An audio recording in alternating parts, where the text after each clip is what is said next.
Today on CityCast Boise, recycling in Boise can be confusing, but we've got your back. Frankie's with me to walk us through what can and can't get tossed in the big blue bin, and why getting it wrong means a lot more work and waste down the line.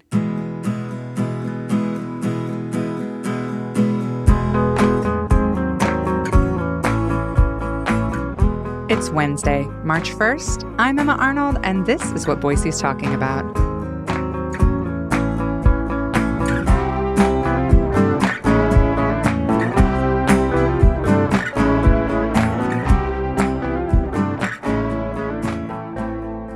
Hi, Frankie. Hey, Emma. I'm glad we're talking about this because ever since it came out in our Hey Boise newsletter, I've been thinking about it. But is it just me or is recycling very confusing in Boise?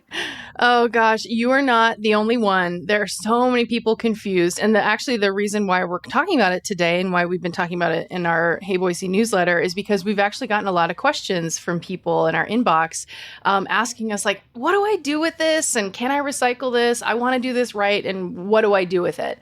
And it's probably not just a Boise issue either. It's definitely a global issue. We'll stick to the Boise stuff, but there is this just mess of a global recycling market that's really confusing and always changing. And that trickles down to little old Boise and how we recycle. So we'll get to some items that are kind of commonly put in the wrong place, and we'll set the record straight. But, we should probably talk about wishful recycling first, though. Yeah, you in the Hey Boise newsletter, Blake talked about wishful recycling, and I was like, oh no, that's me. I'm doing that. I'm just putting stuff in the bin with a thought and a prayer, hoping for the best. But explain to people who don't know, what is wishful recycling? Yeah, Blake and I chatted with Peter McCullough. He is the Materials Management Environmental Program Manager at City of Boise. So thanks, Peter, for spending an hour with us answering every single question we had about recycling. And he said, wishful recycling, it really happens when, you just don't know where something goes, but you really want that item to be recycled. You don't want to throw it away because it feels bad to know that things are going into the landfill. You hope that it can be recycled and that it's going somewhere else.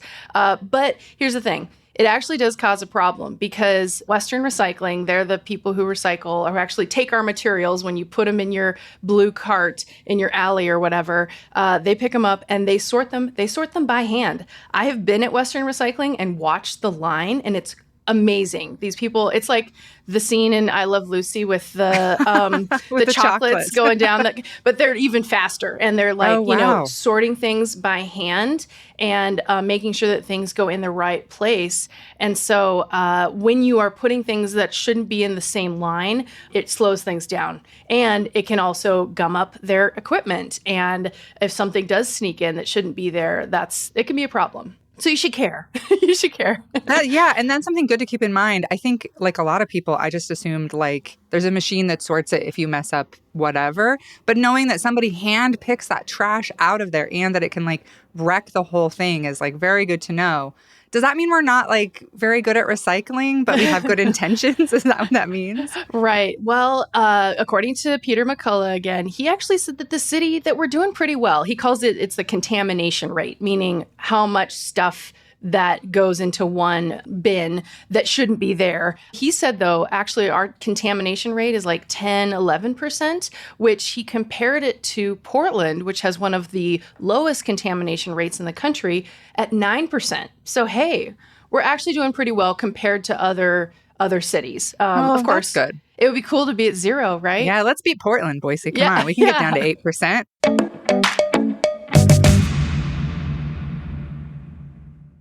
All right, well, let's talk about some specific things that are especially confusing to know where and how to recycle them. What's number one for people that's hard to know? The folks at the city, they deal with this all the time, and the folks at Western Recycling do too. Those thin, crinkly squishable water bottles, like the ones that you buy on a big flat from the grocery store, and after you're done drinking it, you can literally squish it with your hand without, and you feel like Hulk or Oh something. no, you can't recycle those. Oh Yeah. no. What happens with them is the plastic is so thin. The reason why you can squish them with just one hand without much effort is because the actual plastic, the material, is slightly different than the firmer, like a Dasani water bottle or a Fiji water bottle that you wouldn't be able to do that with. So that's a good indication. Like if you can squish it with your hand without much effort, that needs to go in the trash. It cannot be recycled. And what ends up happening at Western is if it'll get confused with the paper. The machine sorting it will think it's paper because it's so thin.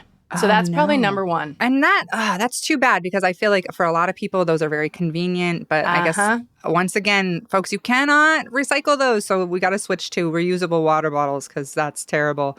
What else? Yes. So I would say the next thing that folks need to know is basically any bottle. I already mentioned it, but bottles that are marked number one, plastic bottles that are marked number one. So like a Dasani, a Fiji, but then also like a Coke bottle or something like that. Those can be recycled if they are marked number one, and they can go in the blue carts. And that's a good thing. Also things like a plastic peanut butter jar, as long as it has a number one on the bottom, which most of them would. Do we need to wash those out?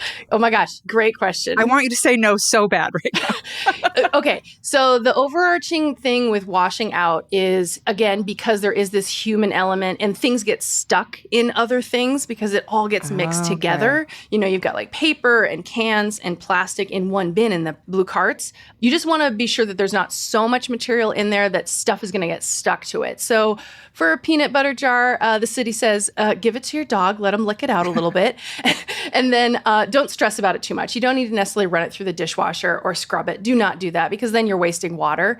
But like if you have a soup can that there's still a lot of soup in it, like rinse it out. But for a normal like can or something like that, like a soda can, a pop can, you don't need to rinse that out. It's fine. Okay, good to know. What about coffee cups? Like, you know, I always feel kind of vaguely guilty when I go get a coffee, but do I need to? Can I recycle those? Yeah. Oh my gosh. I hate to break it to you. But okay. So you think you're getting a hot coffee from your favorite local coffee shop and you think, oh, this is paper. This is fine. I can put it in the paper recycling.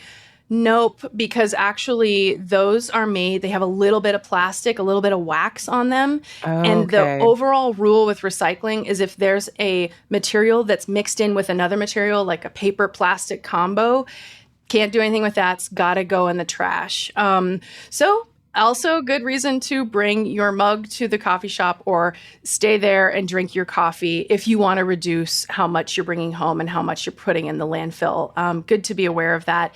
And similarly, Evelyn, our producer, loves iced coffee. Also, those iced coffee containers that are plastic and are fully plastic.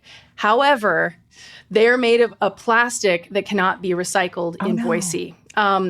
Which is also very annoying. So those go in the trash as well. So yeah, if your goal is to reduce how much you put in the landfill, just be mindful of those things. And you know, don't beat yourself up too much because recycling is so complicated and it's hard for a reason. There are companies that have pushed plastic for years in this country and they put the onus on personal people like us to make the right decision, quote unquote, to recycle. But there literally is not a market for that kind of plastic.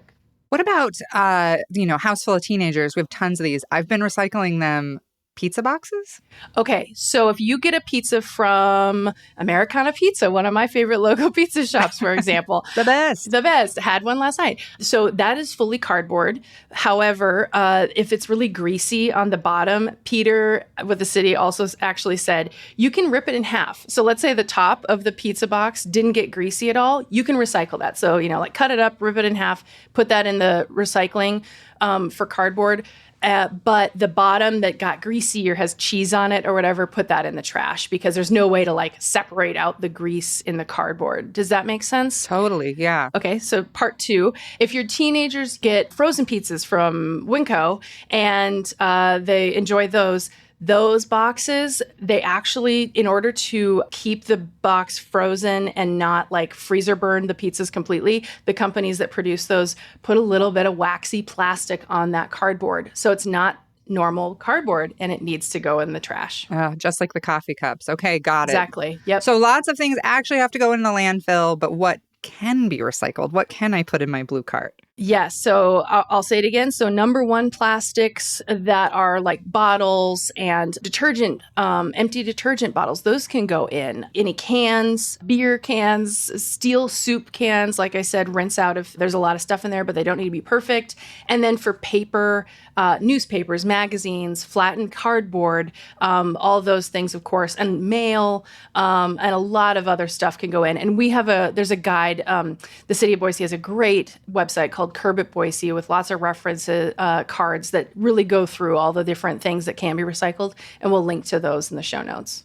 What about the orange bag program? Oh, yeah. I remember that was a thing. I don't even know if that's still going on. Is it? It wasn't ever a city-operated program. It was a partnership with the city and Hefty Orange Bags, one of the large corporations that uses plastic and pushes plastic on consumers. They wanted to, have some kind of environmental initiative that would basically turn plastic that is very hard to recycle, that has no other use, and turn it into something, at least to have a second use. Although technically it's not recycling, it's like a different process because recycling means that, that material will be able to be that material again. Like a soda can becomes another soda can. This isn't the same thing, but it turns into another material. Right now, it's being turned into concrete or like a mixture that creates concrete. Oh. But the problem is they have to find a company. Hefty finds a company that is willing to do something with this material and make it have a second use for it, which is very hard because there's just a lot of mechanics behind it and chemical engineers working on this and all that. So yes, the short answer is the program is still going. You can buy Hefty orange bags, which are the things you need to package everything up in at like Albertsons and different grocery stores around town. There's a link on Curb It Boise around the information about what can go in those. And that's where some stuff that you're like, I don't want to throw this away. Some stuff can go in the Hefty orange bag if you want to participate in that program. Okay, good to know. So yeah, some things like if you have a yogurt container, for example, you can clean that out and put it in the Hefty orange bag. Plastic wrappers for like granola bars and some other things like that can go in there. So this makes me think about our landfill. How full is it? Like, should we be worried? Right. Because it feels like we're talking about a lot of things that need to go in the trash. So it is interesting. According to the city, Ada County operates the landfill. So I was talking to a city person and he was like, I'm pretty sure that the last estimate was something like we have about 50 years left at the current rate of our landfill. Oh man, that's not actually that much though. Like when it doesn't you think about feel like that Yeah. much, right? Yeah. I mean, 50 years will go by quickly, especially given growth and everything, and who knows. So that's, that's a challenge that the next generation is going to have to figure out, or our generation needs to plan for them to figure out, because siting a new landfill, nobody wants a landfill in their backyard. So with growth, like where will that be? How will that work? That's a challenge for the future. So at the same time, and for now, what we can do now is try to reduce how much goes in there. And, it's kind of interesting because the word that they use is diversion rate, meaning how much material is being diverted from the landfill and going to another use like recycling. And this is pretty good. We have a 40% diversion rate, meaning 60% goes to trash. Of course, we'd like to see that go down, but 40% is going to some other use and not going to the landfill. And like you're talking like compost? Is that like the other use? Right. Great question. Okay. So of that 40% that's not going to the landfill, 10% is going to recyclable materials. So is going to Western. That's the number one plastics, and then the cans and the paper. That's 10%. And then 30% is going to compost. That's great. Yeah, our compost program, which hasn't been around for very long, apparently is very successful and people are using it and it's adding up. This is by tonnage is how they calculate that. So 30% of the total tons of material that goes out of people's homes residentially is being used for compost. And that program, we'll have to do a whole separate episode on the compost program, because Yes, I love it, because we do. you can just drive a truck down to, they have piles all over the city where they put the cooked compost, and you can load, we've done it a couple of times, load up the back of the truck, bring it to the house, put it on your garden beds, around your trees. It's so easy. Well, thank you, Frankie. I feel way more informed on recycling now, and turns out I need to be paying a lot more attention. Well, you'll print off a couple of these guides from the city, put them up on your refrigerator, and you'll be set, Emma. Perfect. All right. Thanks, Frankie. Okay, bye.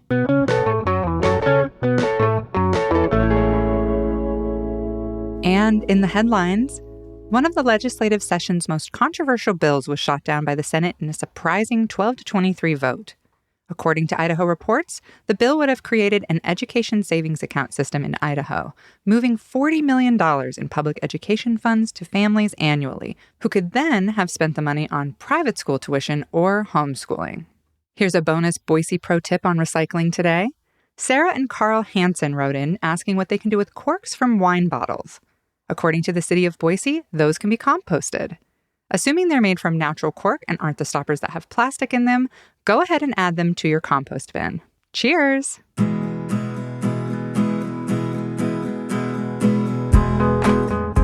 That's all for today here on CityCast Boise. If you enjoyed the show, why not tell a friend? Leave us a review and subscribe to our Hey Boise newsletter. We'll be back tomorrow morning with a fantastic chat with Miss National Teen Voice for Autism, Kylie Welsh. Bye!